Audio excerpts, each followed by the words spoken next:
Цената на преспанскиот договор е превисока. Со него македонскиот јазик не е заштитен, туку е изложен на нападите на оспорувачите кои обидувајќи се да го избришат или преименуваат, вршат пресија врз македонскиот идентитет, рече Иванов, повикувајќи ги пратениците да не гласаат за уставните измени.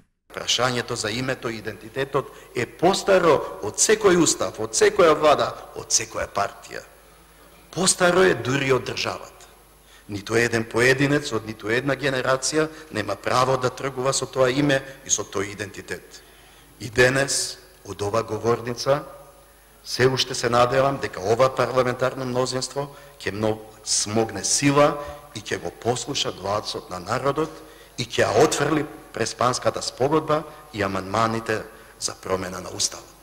Според Иванов, законот за јазиците ќе ги блокира институциите.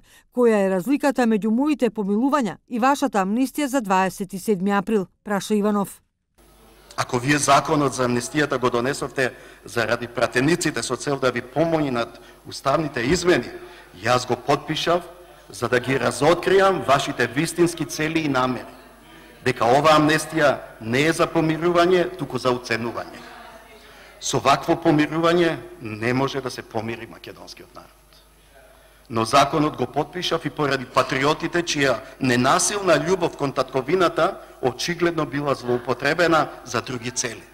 Останува дилемата како да ја заштитиме демократијата од лажните вести, конструкциите и фабрикуваните случаи институционализирани преку УБК. Се плашам и да помислам колку фабрикувани документи од УБК биле основа за конструирани дела, рече Иванов. Трпев и закани.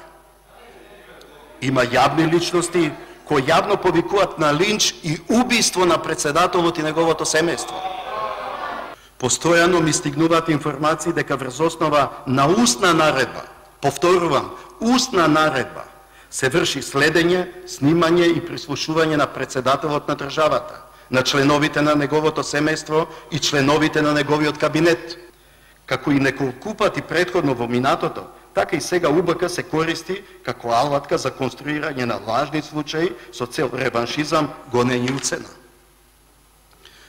Тоа е машинерија за делегитимизирање на институциите на државата. Како што впрочем неодамна почувствувавте, УБК е еден од главните инструменти за вршење уцена. Говорот на Иванов беше проследен со гласни реакции на пратениците од владеачкото мнозинство, кога шефот на државата рече дека со попис без графа за етничка припадност македонскиот народ станува табу тема.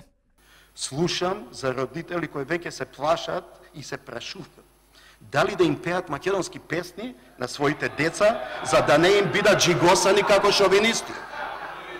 Слушам за автори кои се прашуваат, ве молам да ме сослушате.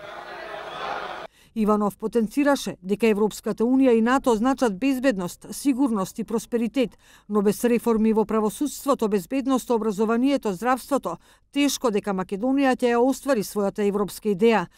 Говорот на Иванов не го слушнаа пратениците од ДУИ.